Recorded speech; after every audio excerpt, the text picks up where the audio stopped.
Well, good morning again. This is really a special occasion, very important occasion in our school, because we're going to talk about gun violence. But before we talk about gun violence, we're going to talk about anti-bullying effort. A lot of you are wearing these orange t-shirts today. Coincidentally, two different groups selected this day to highlight nationally. And it's anti-bullying day also, and that's these shirts.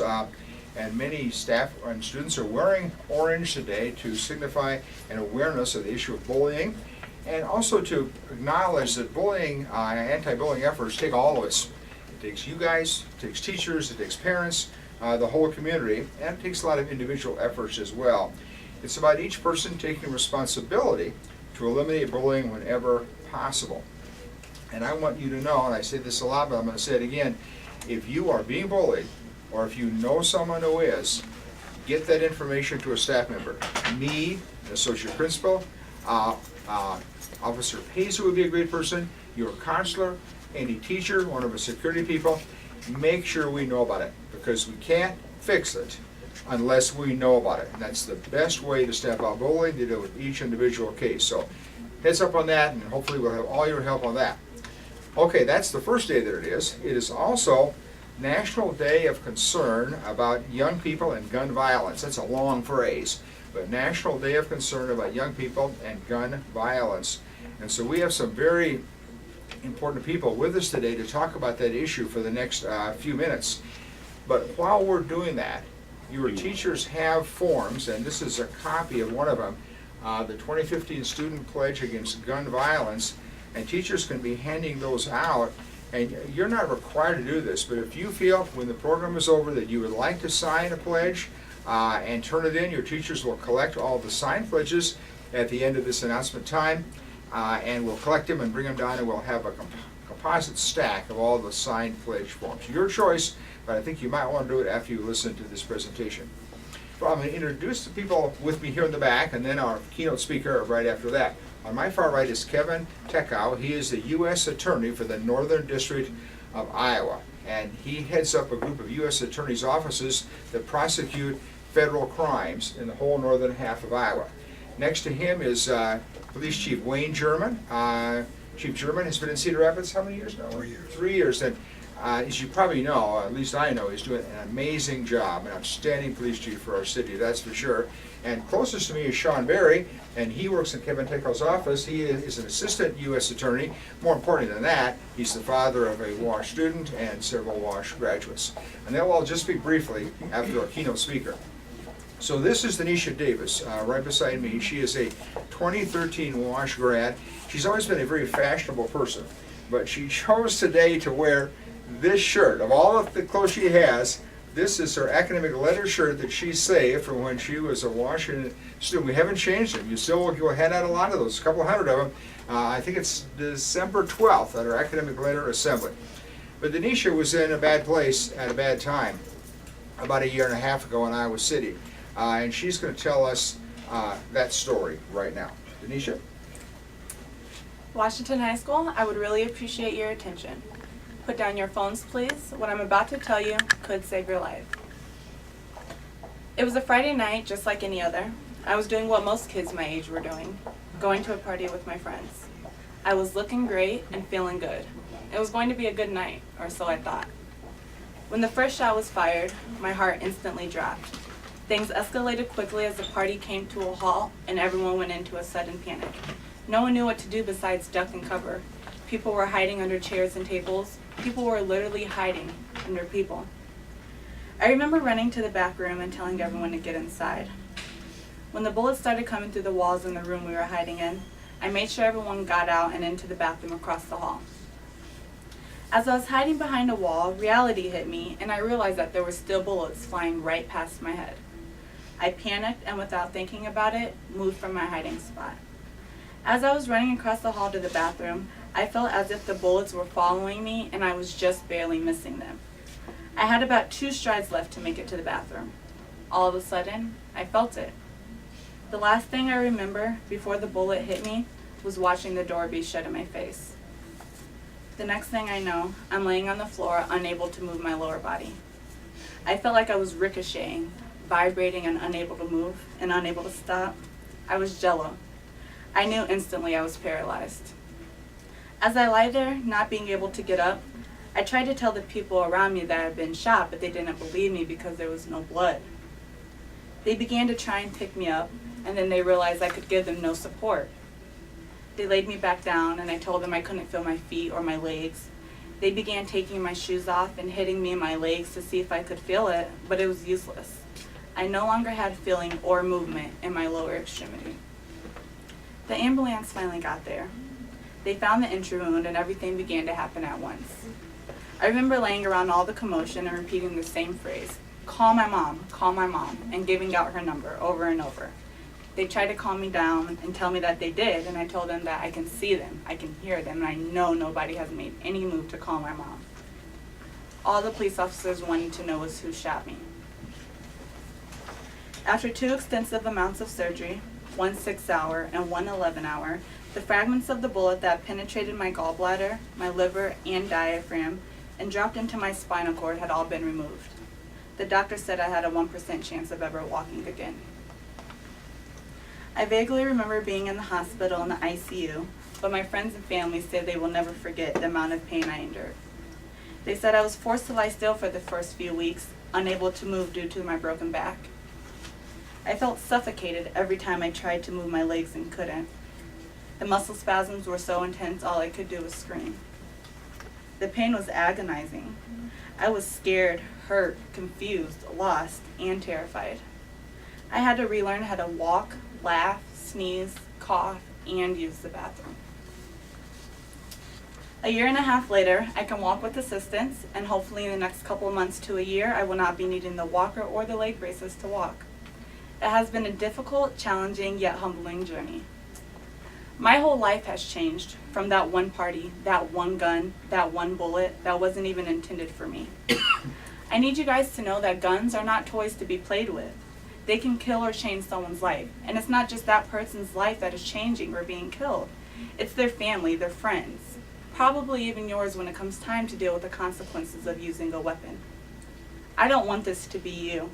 If this is the direction you are heading towards, or someone you know is heading in the wrong direction, I advise you to tell them to take a detour, change course, because this, guns, weapons, violence, it isn't the way to go. It isn't the way to go. Please trust me on this. Thank you, Denisha. Awesome job with that message. And that mom that she talked about was Dania Davis, who was a 1989 Wash Red. And she had the same vivacious personality, has the same vivacious personality of Denisha. And I'm not sure that a young person without the life in her that Denisha has would make this effort and would go through this battle a year and a half to be able to start to begin to walk again. It's been an amazing challenge, and we're so proud of her for all she's accomplished so far. And Denisha, what brought this about? Obviously, you were a totally unintended victim here. Yes. But this was between two groups of guys, right? Yes. One Iowa City group and one Cedar Rapids group, and they were trying to settle some dispute or by gunfire. Yes. Yep, and one of them was picked up later for possession. Nobody has actually been charged by Iowa City PD with shooting Denisha, but one person is in jail but for possession of a gun who was involved in that scene. And of course, you know Denisha's story. And I just want to tell you briefly, I don't want to belabor this, but we've had a Washington graduate and a former Washington student, both killed through gunfire in the last about 3 years. One was Tasha Roundtree, some of you might remember her. And again, it was a similar kind of conflict, but in her case, and Chief will know about this, I think there are 3 young men in prison for like life, or maybe for a very long time. Their lives ruined, their families' lives in turmoil, and of course, Tasha, outstanding young, talented athlete, dead, and her family still struggling with that. Also, obviously, and always will, they'll never get over it. And the same with Aaron Richardson. His family disrupted, his life over, and the alleged shooter of that is going to be charged as an adult, and everybody loses. The victims lose, the perpetrators lose, and the unintended victims like Denisha here lose. So I hope you think about that and consider signing the pledge. And Kevin Tekau, can I call on you for a word or two now? Yes, thank you. Nice job with the story, and those stories, unfortunately, are much too common across the United States. We're very proud to partner with Washington High School, the Cedar Rapids schools, in the Cedar Rapids Police Department on the No Gun Pledge. Before you can address a problem, you need to know some of the statistics around the problem. We know nationally in youth surveys in the last 30 days, some 18% of high school students bring a weapon to school. That includes knives, guns, and other instruments that can hurt a student. In the Iowa Youth Survey, within the last 30 days, students report bringing a weapon to school at 6%. We know nationally, 13 teenagers are killed by gun violence every single day across the United States. So those are real statistics that impact real students like your former classmate here today. So the gun pledge is your way to take personal accountability, and I want to suggest to you that's a strong way to be accountable to yourself and to your family, as Dr. Plageman mentioned, but also you have an opportunity, if you see something, to say something. There's no excuse to bring weapons to school to settle whether it's a bullying incident or some other dispute.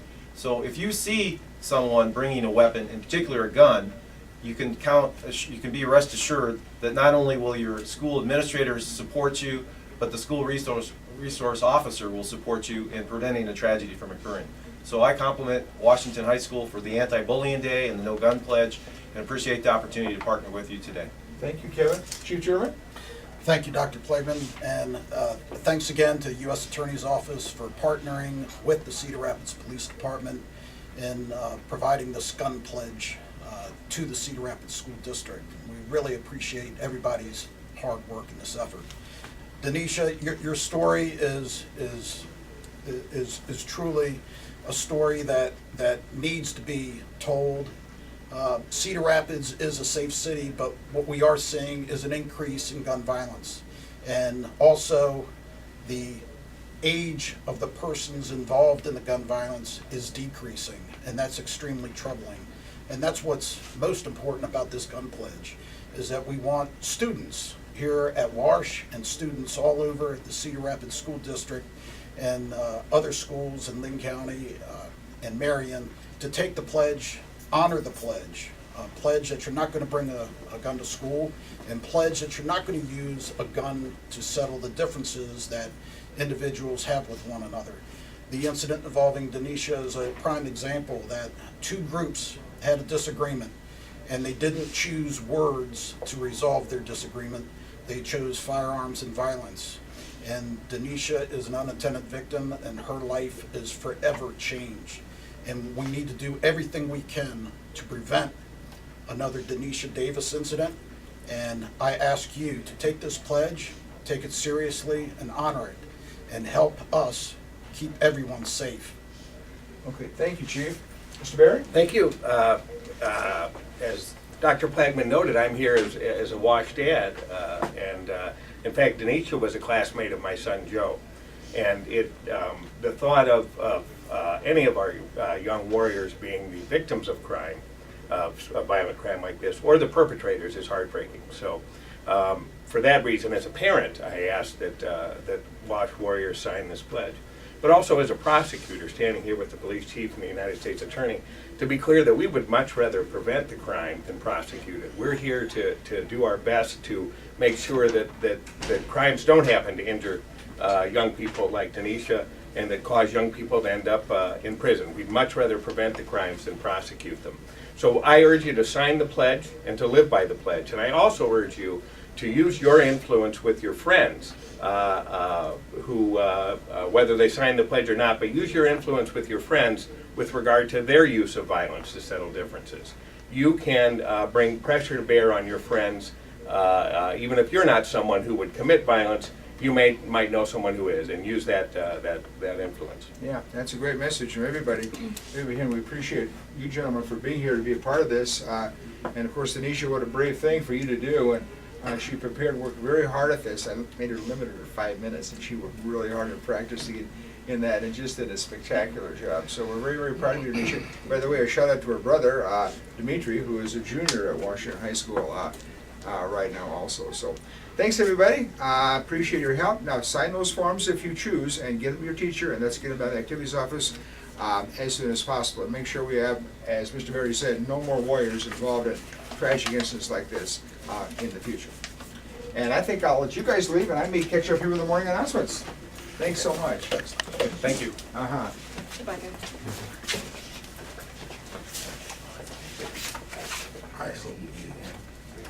And let's have our student announcers go first here.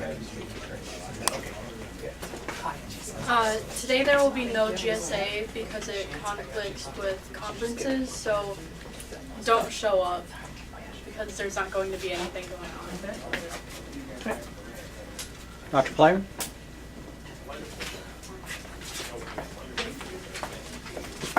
Okay, birthdays today. Happy birthday to Morgan Chambers, Kelsey DeBrower, Fabrice Massey, and Skylar McCauley. Study table today after school, 118B, men's swim team informational meeting for anyone interested in being a men's swim team member.